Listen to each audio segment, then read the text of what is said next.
नमस्कार विद्यार्थी मित्रांनो, एमपीएससी फॅक्टरी आहे आपल्या ऑनलाईन यूट्यूब चॅनलवर सर्व विद्यार्थ्यांचं मनपूर्वक स्वागत आहे. तर बघा विद्यार्थी मित्रांनो, खूप कमी दिवस राहिलेले आहेत ग्रुप सीच्या पूर्व परीक्षेसाठी. आणि या ग्रुप सीच्या पूर्व परीक्षेला कमी वेळामध्ये आपल्याला जास्तीत जास्त अभ्यास हा कव्हर करायचा आहे. आणि हा जास्तीत जास्त अभ्यास जर आपल्याला कव्हर करायचा असेल तर आपल्या अभ्यासामध्ये अभ्यासापेक्षा सुद्धा जास्त महत्त्वाचं आहे तुमच्या अभ्यासाचं प्लॅनिंग आणि नियोजन हे व्यवस्थित असणं गरजेचं आहे. आपल्याला कोणत्या गोष्टीवर जास्त भर द्यायचा आहे, कोणत्या गोष्टी जास्तीत जास्त वाचायच्यात, कोणत्या गोष्टी जास्त महत्त्व द्यायचं आहे, ह्या सगळ्या गोष्टी आपल्याला कळायला पाहिजेत. आणि त्या अनुषंगानेच आपण पुढचे काही दिवस एक एक लेक्चर तुमच्यासाठी घेऊन येणार आहेत.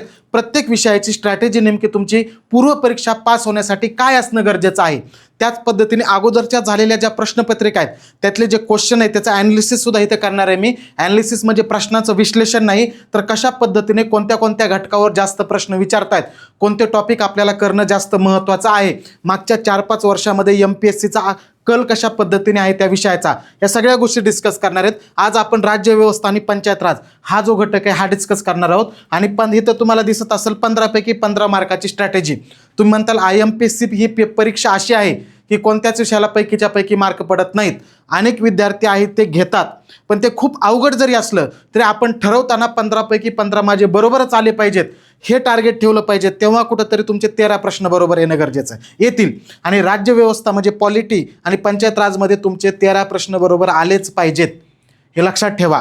कारण की तेवढं परफेक्शन पाहिजेच. स्पर्धा वाढतीये, मेरिट किती जरी तुम्ही म्हणले जागा खूप जास्त आहेत तरीसुद्धा एक टिपिकल मेरिट लागणार आहे ते खूप कमी. एकदा जसं 19 मेरिट लागलं होतं तशा पद्धतीने बिलकुल मेरिट लागणार नाही. आपली तयारी 50+ मार्क घेण्याचीच असणं गरजेचं आहे.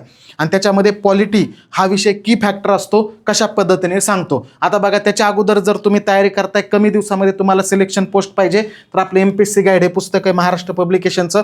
याच्यामध्ये तुम्ही पूर्व परीक्षा पास होताल एवढा सगळा सिलेबस एकदम व्यवस्थित दिलेला आहे. कमी वेळामध्ये तुम्ही या पुस्तक वाचून ह्याच्या 2-3 रिव्हिजन करू शकता पेपरपर्यंत. बाकी सेपरेट पुस्तक वाचायला खूप जास्त वेळ लागेल तुम्हाला, आणि त्याच्यासाठीच आपण हे पुस्तक आणलेलं आहे. मार्केटमध्ये जा, एकदा तपासून बघा आणि आवडलं तर घ्या. अलग लक्षात अशा पद्धतीने आहे. तसंच आपली विजयपथ बॅच सुद्धा महाराष्ट्र अकॅडमी या ॲपवर चालू आहे. पूर्व प्लस मुख्यसाठी ही बॅच आहे. मेन विषयाकडे वळूया आपण. पॉलिटी विषय तुमचा मेरिट ठरवण्यासाठी खूप महत्त्वाचा विषय का असतो सांगतो तुम्हाला. त्याचा अभ्यास तुम्ही जर अभ्यासाची नव्याने सुरुवात करताय ना, किंवा आता ॲड आलेली आणि मला नवीन एनर्जीने आता अभ्यासाला लागायचं आहे, तर माझं वैयक्तिक मत असं आहे की तुम्ही पॉलिटी म्हणजे राज्यव्यवस्थेपासूनच अभ्यासाला लागणं गरजेचं आहे. का सांगतो तुम्हाला, सर्वात महत्त्वाचं म्हणजे हा विषय तुलनेने इतर विषयाच्या तुलनेने MPSC बाळांनो सोपं काहीच नाही, पण इतर विषयाच्या तुलनेने वाचताना पॉलिटी हा विषय सोपा वाटणारा विषय. दुसरं महत्त्वाचं आहे की याच्यामध्ये तुम्हाला इंटरेस्ट येतो. वाचताना ह्या गोष्टी इंटरेस्टेड आहेत. तुम्ही इकॉनॉमिक्स आणि सायन्स वाचायला गेलं त्यात काही इंटरेस्ट वाटत नाही. लक्षात, हिस्ट्री वाचायला गेलं कदाचित एखाद्याला इंटरेस्ट वाटतो, एखाद्याला वाटत नाही. पण पॉलिटी हा असा विषय की स्पर्धा परीक्षेचा अभ्यास करणाऱ्या प्रत्येक विद्यार्थ्याला शक्यतो इंटरेस्टेड वाटतो. त्यामुळे तुम्ही अभ्यासाची सुरुवात करताना तुमचं शेड्यूल फिट होण्यासाठी जर तुम्हाला सुरुवात करायची GSची, तर माझं वैयक्तिक मत आहे पॉलिटीपासून करा. म्हणूनच या सिरीजमध्ये आपण अगोदर पॉलिटीबद्दल डिस्कस करतोय. हा इंटरेस्टेड आहे सब्जेक्ट, ठीक आहे, हा इंटरेस्टेड आहे. त्यानंतरचा महत्त्वाचा मुद्दा जर सांगायचा झाला तर याच्यामध्ये अभ्यास कव्हर करायला याचा पूर्णपणे हा लवकर समजतो. लक्षात, लवकर समजल्यामुळं याचा वेळ कमी लागतो, कंप्लीट करायला कमी वेळ लागतो. कमी वेळात कंप्लीट, सिलेबस मोठा आहे पण कमी वेळात होतो.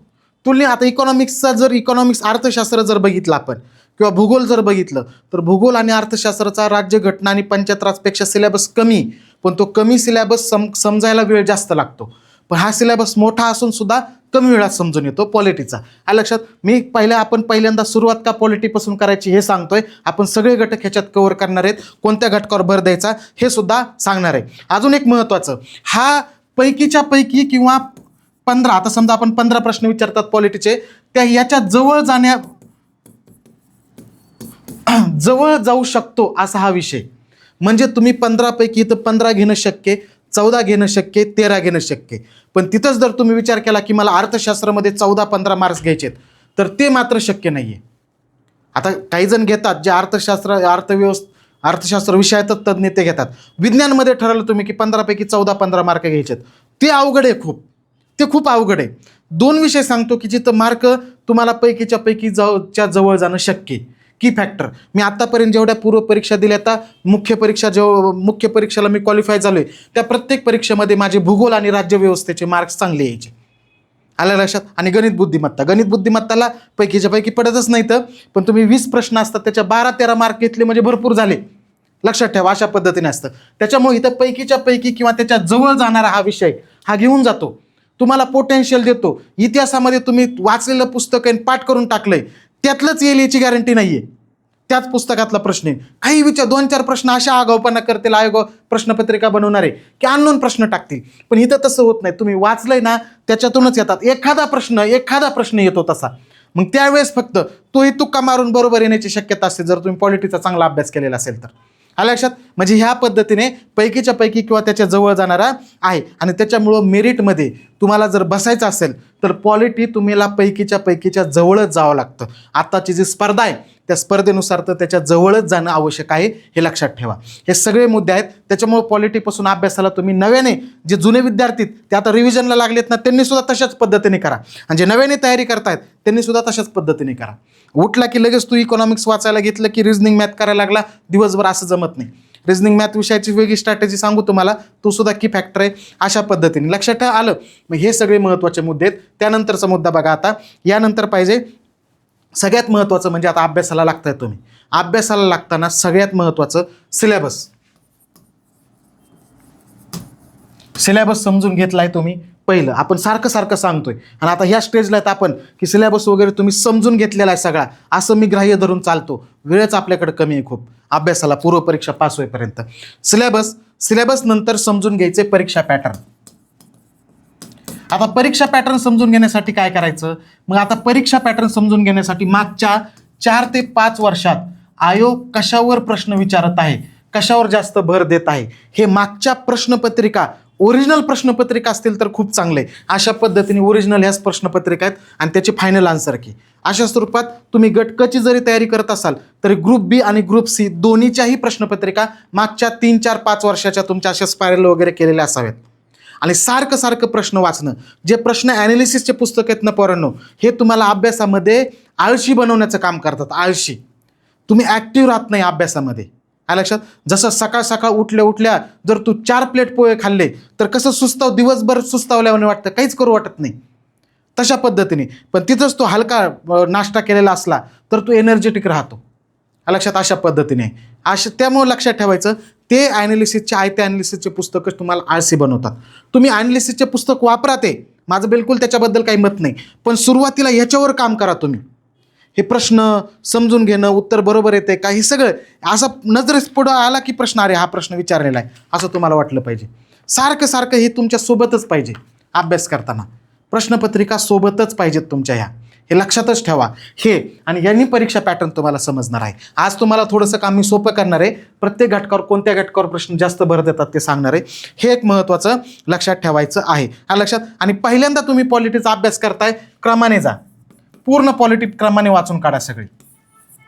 कशावर भर आहे कशावर नाही हे वाचताना तुम्ही समजून घ्या. अरे याच्यावर प्रश्न, महाधिवक्ता मी जर बघितलं तर महाधिवक्तावर कंबाईनच्या मागच्या 5 वर्षामध्ये प्रत्येक वर्षातल्या 3 वर्षी तर महाधिवक्तावर प्रश्न विचारलेला होता.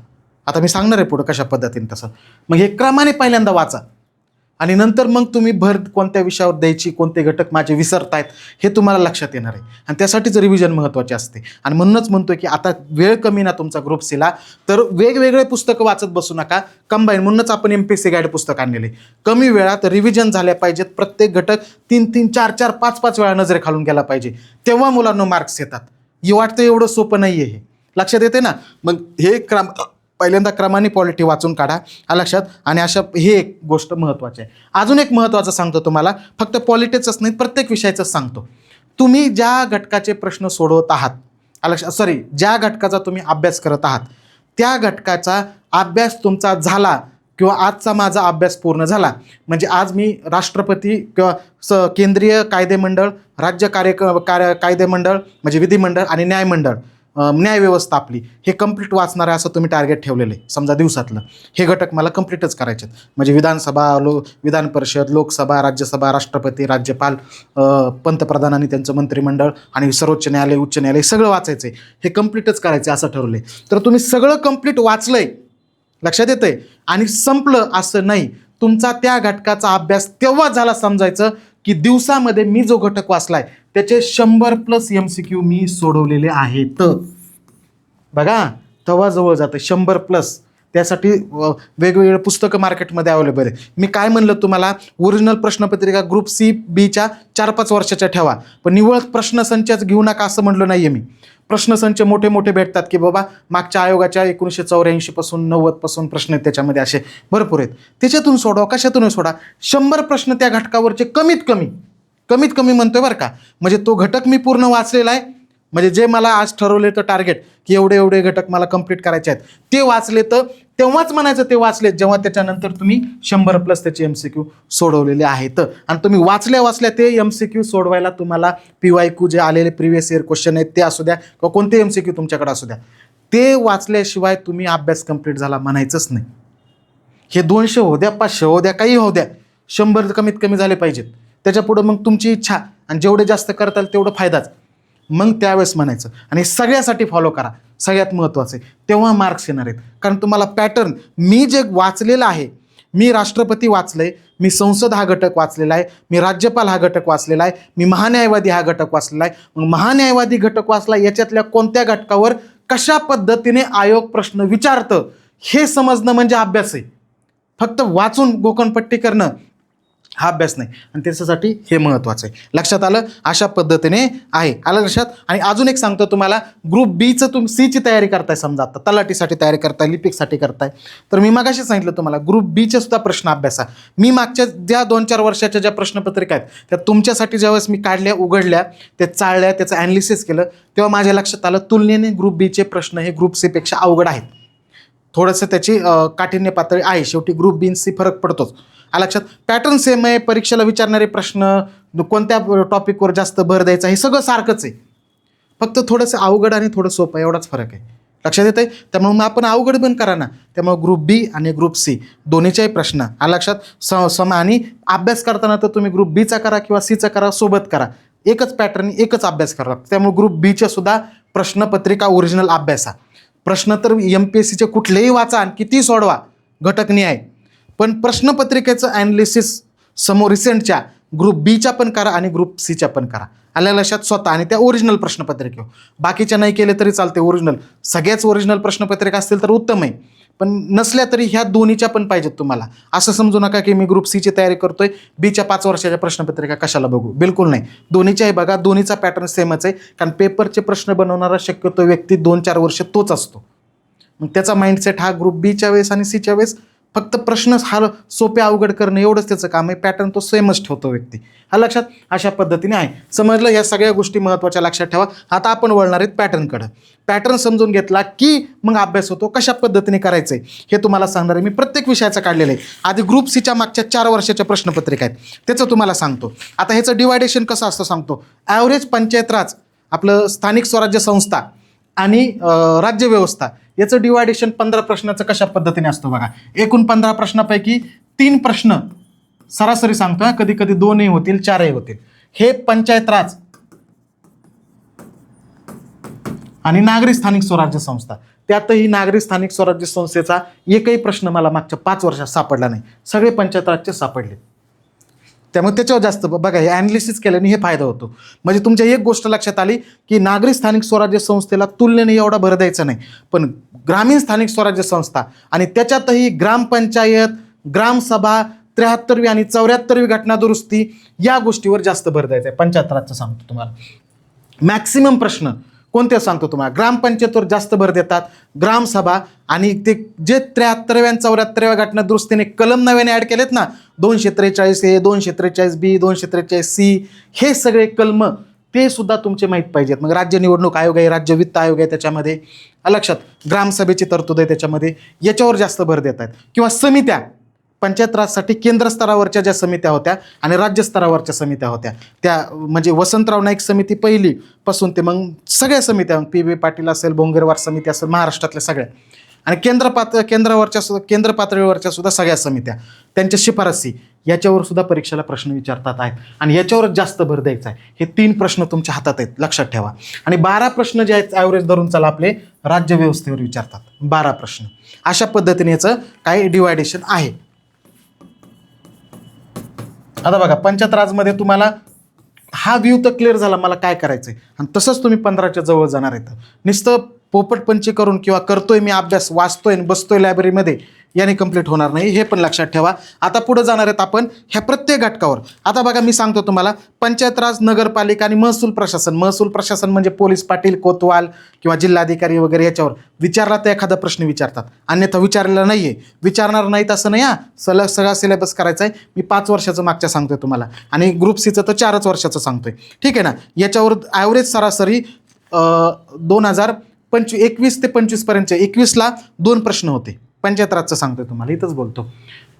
21ला ग्रुप सीचं सांगतोय अगोदर 2 प्रश्न होते, नंतरच्या 22ला 2 प्रश्न होते, नंतर 3 प्रश्न होते, नंतर 4 प्रश्न होते. म्हणून मी याचा ॲव्हरेज 3 प्रश्न काढले पंचायत राजवर, आणि सगळे प्रश्न पंचायत राजवरच होते, नागरी स्थानिक स्वराज्य संस्थेवर नव्हते. एखादा प्रश्न असला तरी तो 74व्या घटना दुरुस्ती असेल. लक्षात येतंय? हा महत्त्वाचा मुद्दा. हा कशावर होता? ह्याच्यावर. म्हणजे 3 प्रश्नासाठी खूप कमी करायचं आहे, आणि ते खूप इंटरेस्टेड आहे रे, आपण जास्तीत जास्त ग्रामीण भागातले विद्यार्थी, त्यामुळे ते होऊन जातं. हे झालं. त्याच्यानंतर बघा सगळ्यात जास्त प्रश्न विचारण्याचा कल, त्याच्यानंतर राज्यव्यवस्थेमध्ये घटनेची पार्श्वभूमी,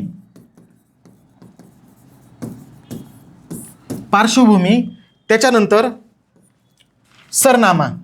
आता सरनाम्यावर खूप कमी येतात, पण घटनेची पार्श्वभूमी याच्यावर ग्रुप सीला सर्वात जास्त प्रश्न विचारले आहेत राज्यव्यवस्थेमध्ये. पार्श्वभूमीमध्ये काय काय येतं सांगतो तुम्हाला. एक तर संविधान सभा, त्याचे सदस्य संख्या, कोणत्या देशाकडून कोणतं घेतलेलं आहे, महत्त्वाचे व्यक्ती, संविधान सभेमध्ये असणाऱ्या महत्त्वाच्या समित्या, त्याचे अध्यक्ष, ह्या सगळ्या गोष्टी ज्या आहेत, म्हणजे संविधान निर्मितीची जी पार्श्वभूमी, किंवा अजून जे ब्रिटिशकालीन कायदे होते, 1935चा कायदा आहे, मार्लो मिंटो आहे, मॉन्टेग्यू चेम्सफोर्ड आहे, भारत सरकारचा कायदा 1947चा आहे, हे सगळे 1935चा कायदा, हे सगळे कायदे, त्याच्यानंतर घटनेचे स्रोत, त्याच्यानंतर संविधान सभा, त्याची निर्मिती कशी झाली, कॅबिनेट मिशनमध्ये काय होतं, क्रिप्स मिशनमध्ये काय होतं, ही सगळी पार्श्वभूमी याच्यावर जास्त ग्रुप सीला भर देत आहेत. मागच्या 4 वर्षामध्ये याच्यावर 7 प्रश्न आहेत, म्हणजे सरासरी प्रत्येक वर्षी 2 प्रश्न याच्यावर विचारलेले आहेत. बघा मी तुम्हाला 15च्या जवळ जायचं टार्गेट सांगतोय, त्यावेळेस तुम्हाला भर कशावर द्यायचं हे लक्षात आलं पाहिजे, हे आहे. त्याच्यानंतर बघा मूलभूत हक्क हा एक आवडता घटक आहे ग्रुप सीचा. मूलभूत हक्कावर सुद्धा हमखास मूलभूत हक्क विथ कलम तुमचं पाठ पाहिजे. म्हणजे काय रे, 12 ते 35 मध्ये मूलभूत हक्क दिलेले आहेत. मग हे 12 ते 35, हे जे 12 ते 35 कलम आहेत, हे सर्व कलम तुमचे पाठच पाहिजेत. मी तुम्हाला कलमसुद्धा कोणते पाठ पाहिजेत, प्रत्येक कलमामध्ये काय तरतूद आहे तुम्हाला पाठच पाहिजे. मी एक तुम्हाला सांगू का, अजून आता इथं सांगून टाकतो, 12 ते 51A म्हणजे 51 मूलभूत कर्तव्याचं कलम, हे कलम टू कलम तुमचं पाठ असणं गरजेचं आहे. 12 कलमापासून कमीत कमी, बाकीचे कलम तर पाहिजेतच, अजून खूप सगळेच कलम पाठ करायचे नाही आहेत, पण हे कलम टू कलम तुम्हाला प्रत्येक माहीतच पाहिजे. हे प्रायोरिटीने तुम्हाला पाठ पाहिजेत कलम. म्हणजे मार्गदर्शक तत्व, मूलभूत हक्क आणि मूलभूत कर्तव्य, ह्याचे जे कलम आहेत ना, हे तुमचे प्रायोरिटीने तुम्हाला पाठ पाहिजेत. मूलभूत हक्कावर साधारणतः प्रश्न विचारे 4 वर्षात 6, म्हणजे कमीत कमी 1 प्रश्न आहे, जास्तीत जास्त 2 प्रश्न प्रत्येक प्रश्नपत्रिकेत मूलभूत हक्कावर आहेत. आलं लक्षात? मग हे एक गोष्ट, मूलभूत हक्काचे वैशिष्ट्य काय आहेत, न्यायप्रविष्ट आहेत, कलम 32 काय आहे, मग त्याच्यामध्ये वेगवेगळे रिट्स कोणते कोणते येतं, त्याच पद्धतीने मग प्रत्येक कलम, त्यातले स्रोत, कायद्यापुढे समान, त्याचं पुन्हा विभाजन केलेलं आहे. समानतेचे हक्क, स्वातंत्र्याचा हक्क, अल्पसंख्याकाचा हक्क, लक्षात हे वेगवेगळे जे विभाजन केलेलं आहे, लक्षात हे सगळे त्याच्यामध्ये कोणते येतात. समानतेचा हक्क कशामध्ये दिलेला आहे, 14 ते 18 मध्ये दिला आहे. स्वातंत्र्य कशामध्ये दिलेत, 19 मध्ये दिलेत. जगण्याचा हक्क, त्याच्यासंबंधी खटले कोणते आहेत, भरपूर आहे त्याच्यामध्ये करण्यासारखं. 1-2 प्रश्न, 1 ते 2 प्रश्न त्याच्यावर तुम्हाला विचारले जातात. न्यायव्यवस्थेवर सुद्धा सरासरी प्रत्येक वर्षी 1 प्रश्न असतो, कधीतरी 2 येतील. न्यायव्यवस्थेमध्ये सर्वोच्च न्यायालय, उच्च न्यायालय, कनिष्ठ न्यायव्यवस्था, त्याच्यातही कनिष्ठ न्यायव्यवस्थेवर प्रश्न एखादा विचारला तर विचारतात.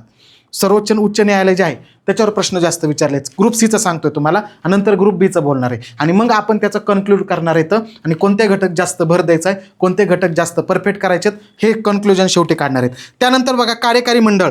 कार्यकारी मंडळ म्हणजे काय, न्यायव्यवस्थेवर सांगितलं तुम्हाला 1 प्रश्न इथं लिहितोच. न्यायव्यवस्थेवर समजा 5 प्रश्न विचारले 4 वर्षामध्ये, म्हणजे 1 प्रश्न दरवेळेस विचारला, कधी कधी 2 झालेले आहेत. त्यानंतर कार्यकारी मंडळावर सुद्धा 5 प्रश्न येतात. कार्यकारी मंडळ म्हणजे कोण रे, पंतप्रधान, त्यांचं मंत्रिमंडळ, राष्ट्रपती हे कार्यकारी मंडळाचा भाग असतात, कायदे मंडळाचा सुद्धा भाग असतात. त्याच्यामुळे हे सुद्धा सगळे याच्यावर साधारणतः 5 प्रश्न म्हणजे एक प्रश्न विचारतातच. हा लक्षात. अशा पद्धतीने मूलभूत कर्तव्यावर 3 प्रश्न 4 वर्षात आहेत. आणि मूलभूत कर्तव्य काय अवघडच नाही आहे त्याच्यामध्ये. फक्त एक लक्षात ठेवा, मूलभूत कर्तव्याच्या बाबतीत सांगतो. स्वर्णसिंग समिती, ज्या समितीच्या शिफारसीने मूलभूत कर्तव्य आले ती करा. त्यांनी कोणते हक्क सांगितले होते, कोणते तिने हक्क समाविष्ट केले नाहीत ते करा. आणि मूलभूत जे कर्तव्याचा क्रम आहे ना, तो क्रमसुद्धा लक्षात ठेवा. अशा पद्धतीने आहे. त्याच्यावरती सोपं आहे. त्याच्यावर 3 प्रश्न विचारले आहेत बघा ना तुम्ही. हा लक्षात. त्यानंतर संघराज्य व त्यांच्या सीमा, राज्यघटनेतले कलम 1 ते 4. हा लक्षात. ह्याच्यामध्ये संघराज्य आणि त्याच्या सीमा आहे. याच्यावर 2 प्रश्न विचारले होते. म्हणजे कमी प्रश्न येतात पण विचारतात. अनुसूचीवर 2 प्रश्न येतात. प्रत्येक अनुसूची किंवा परिशिष्ट तुम्हाला पाठच पाहिजे. कोणत्या पहिल्या परिशिष्टामध्ये काय, दुसऱ्यामध्ये काय, तिसऱ्यामध्ये काय, चौथ्यामध्ये काय, 5व्यामध्ये काय, 7व्यामध्ये काय, 6व्यामध्ये काय, 8व्यामध्ये काय, असे 12 परिशिष्ट आहेत ना. प्रत्येक 12 परिशिष्ट तुम्हाला माहीतच पाहिजेत, पाठच पाहिजेत. कशात तरतूद काय येते त्याच्यावर 4 वर्षात 2 प्रश्न विचारलेत पण हातचा मार्क असतो. लक्षात. लगेच 8-7वं परिशिष्ट म्हणलं की अरे सूची दिली आहेत, 8वं परिशिष्ट म्हणलं की अरे 22 भाषा दिलेल्या आहेत, 11वं परिशिष्ट म्हणलं अरे पंचायत राज दिलेले, 12वं परिशिष्ट म्हणलं की अरे नागरी प्रशासनाबद्दल माहिती दिलेली, नगरपालिका. हे 12 परिशिष्ट तुमचे पाठ पाहिजेत. त्याच्यावर 1 ते 2 प्रश्न हे विचारले जात आहेत.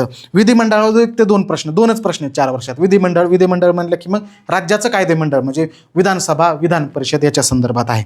लक्षात. पुन्हा केंद्र सूची, राज्य सूची ते तर हातातलंच आहे. कधी कधी कोणता विषय कोणत्या सूचीमध्ये आहे किंवा विषयांची संख्या मूळ घटनेत किती होती, आता किती झाली, केंद्र सूची, राज्य सूची, कायदे करण्याचा अधिकार कशा पद्धतीने असतो, थोडे बेसिक आहेत, एवढं काय अवघड नाही आहे. अशा पद्धतीने आहे. संसदेवर सुद्धा एकच प्रश्न विचारलेला आहे.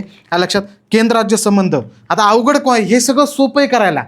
केंद्र राज्य संबंधावर कधीतरी एखादा एक प्रश्न आलेला आहे पण येऊ शकतो, त्यामुळे करा. ते समजायला थोडं अवघड आहे. कलमही त्याच्या लक्षात ठेवावं लागणार आहेत तुम्हाला. आल्या लक्षात. राष्ट्रपतीवर 1 प्रश्न आहे, भाषेवर 1 प्रश्न आहे, मार्गदर्शक तत्वावर 1 प्रश्न आहे. अशा पद्धतीने ग्रुप सीचं डिवायडेशन केलं गेलेलं होतं. म्हणजे ग्रुप सीमध्ये तुम्हाला कशावर भर दिला रे, न्यायव्यवस्थेवर, पंचायत राजवर, मूलभूत हक्कावर. लक्षात. साधारणतः 30 प्रश्न सरनाम्याचे, मूलभूत हक्क 3 प्रश्न सरनाम्याचे, मूलभूत हक्काचे 2 प्रश्न, मूलभूत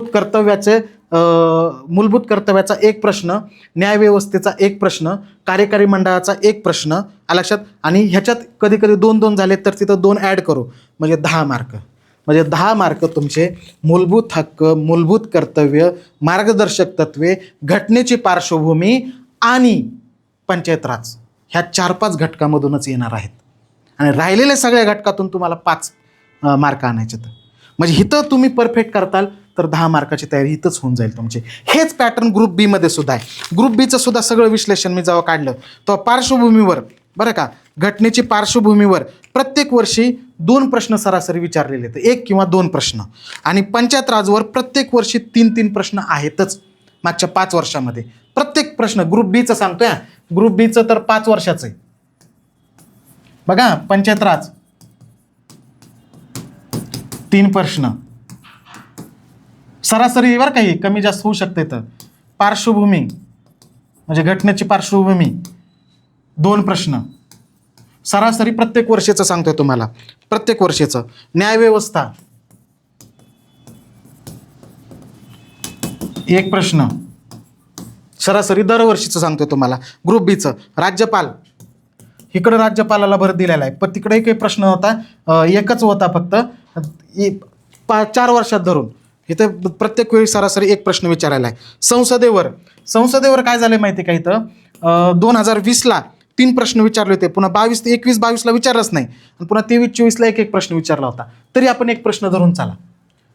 अलग ग्रुप बीचं सांगतो तुम्हाला. लक्षात. त्यानंतर सगळ्यात जास्त भर ग्रुप बी मध्ये दिलेला आहे की जो सी मध्ये दिलेला नाही. घटनात्मक आयोग, घटनात्मक व्यक्ती, वैधानिक आयोग. आता हे ग्रुप बीला विचारले, सीला विचारलं नाही म्हणून करायचं नाही म्हणून नाहीये. याच्यावर सरासरी दरवर्षी 2 ते 3 प्रश्न एकाच प्रश्नपत्रिकेत आहेत. म्हणजे निवडणूक आयोग, लोकसेवा आयोग, वित्त आयोग किंवा व्यक्ती, महाधिवक्ता, महान्यायवादी, हे जे घटनात्मक पदं आहेत, हे घटनात्मक पदं त्याच पद्धतीने कॅग असेल, असे वैधानिक संस्था, मग आयोगामध्ये घटनात्मक म्हणजे SC आयोग आहे, अनुसूचित जाती आयोग, अनुसूचित जमाती आयोग, मागासवर्गीय आयोग आहे, निवडणूक आयोग आहे, हे सगळे आयोग मग घटनात्मक सुद्धा आणि गैरघटनात्मक सुद्धा आणि घटनात्मक व्यक्ती याच्यावर 2 ते 3 प्रश्न मागच्या 5 वर्षामधल्या प्रत्येक एका प्रश्नपत्रिकेमध्ये आहेत. बघा आता इथं झाले प्रश्न किती, 3 आणि 2 5 6 7 8 9 10 11, 15पैकी 11 प्रश्न एवढ्याच घटकावर विचारलेले आहेत. बघा आणि याच्यात बी पुढे जायचं आपल्याला. आणि तिकडं मूलभूत हक्काचे भर होती, मग तिकडं मूलभूत हक्क C मध्ये जास्त होते, इथं पहिल्यामध्ये बसले नाहीत मूलभूत हक्क.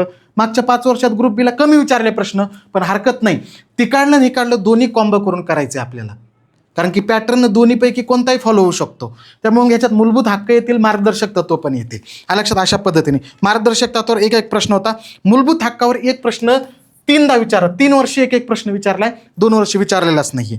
लक्षात अशा पद्धतीने आहे. मग भाषा, नागरिकत्व, राष्ट्रपती उपराष्ट्रपती याच्यावर अगोदर राष्ट्रपती उपराष्ट्रपतीवर प्रश्न विचारायचा ट्रेंड जास्त होता, पण मागच्या 4-5 वर्षात जो थोडासा ट्रेंड कमी झालेला आहे, घटनेची पार्श्वभूमी वगैरे याच्यावर प्रश्न विचारतात.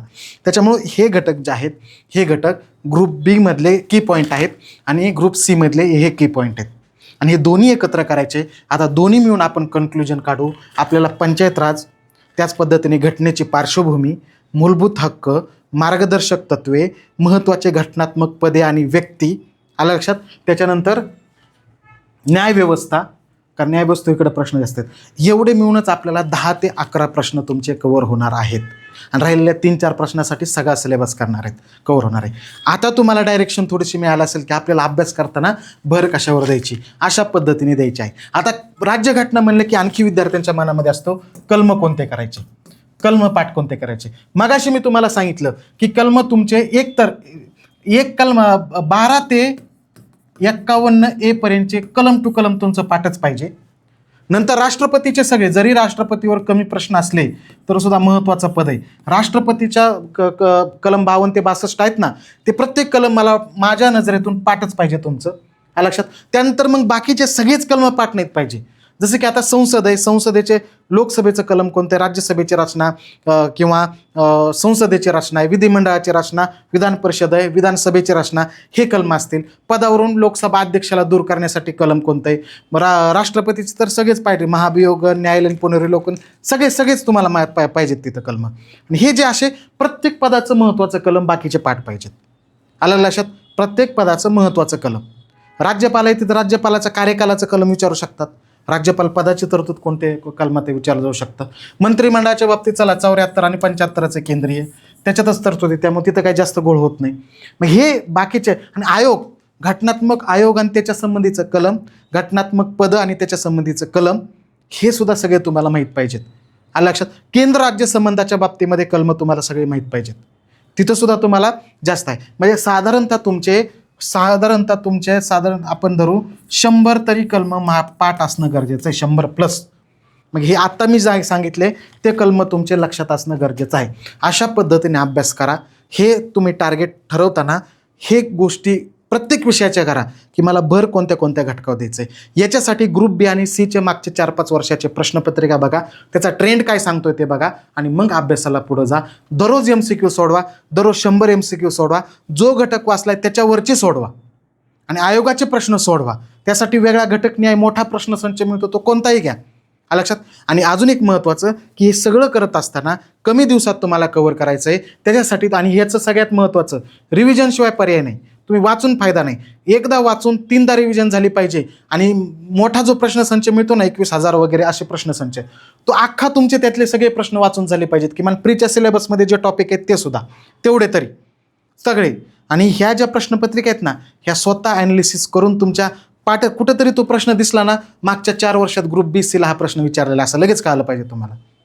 हे प्रश्नपत्रिका, हे सगळं कॉम्बिनेशन एकत्र करा, अभ्यासाचा प्लॅन करा. अशा पद्धतीने नियोजन केलं तर माझं वैयक्तिक मत आहे की तुम्ही 13, 14 किंवा 15 मार्क पॉलिटीमध्ये सहज घेऊ शकता. आणखी याच्यामध्ये काही तुम्हाला वाटत असेल किंवा वेगळ्या पद्धतीने करत असाल, हे चुकीचं वाटत असेल, हरकत नाही, त्या पद्धतीने करा. एक मी कॉमन पॉईंट ऑफ व्ह्यू हा या विषयाचा सांगण्याचा प्रयत्न केला. व्हिडिओ कसा वाटला ते सांगा. आणि शक्यतो मग हे सगळं कव्हर होणार नाही आहे, त्याच्यासाठी तुम्हाला काय करायचं, हे पुस्तक आहे, याच्यामध्ये आपण आता पॉलिटीचा विषय एकदम डिटेलमध्ये दिलेला आहे. काहीच स्किप केलेलं नाही. तुमचा परफेक्टली तुम्हाला हे 13+ मार्क घेऊन देऊ शकतो एवढाच. मग याच्यासाठी मग मोठे मोठे सेपरेट पुस्तक कशाला वाचता? सेपरेट पुस्तकं गरजेचेच आहेत, महत्त्वाचेच आहेत. ह्याच्यापेक्षा प्रायोरिटी त्यालाच दिली पाहिजे. पण कधी? ज्यावेळेस तुम्हाला 1-1.5 वर्ष परीक्षा द्यायला वेळ आहे तेव्हा. आत्ता सध्या कमी वेळात कव्हर करायचं आहे. MPSC गाईड महाराष्ट्र पब्लिकेशनचं पुस्तक आहे. दुकानात जाऊन चाळून दुसऱ्यासोबत तुलना करून बघा किंवा त्याचा पॅटर्न समजून घ्या. तुम्ही पॅटर्न बघा कंटेंट कसा दिला आहे, मग खरेदी करा. याच्यात PYQ सोडवायला तुम्हाला दिलेले आहेत भरपूर. चार्ट येथे गोंधळू नका, लक्षात ठेवा. कन्फ्युजन होणाऱ्या गोष्टी या पॅटर्नमध्ये दिलेल्या आहेत. पुस्तक नक्की मार्केटमध्ये जाऊन बघा. आणखी तुमच्या मनामध्ये काही प्रश्न असतील तर कमेंटमध्ये नक्की विचारा. तुमच्या प्रश्नाचं नक्की उत्तर दिलं जाईल. आणि व्हिडिओ आवडला असेल लाईक करा. आपले मित्र जे तयारी करतील त्यांच्यापर्यंत सुद्धा पाठवा. Okay, thank you.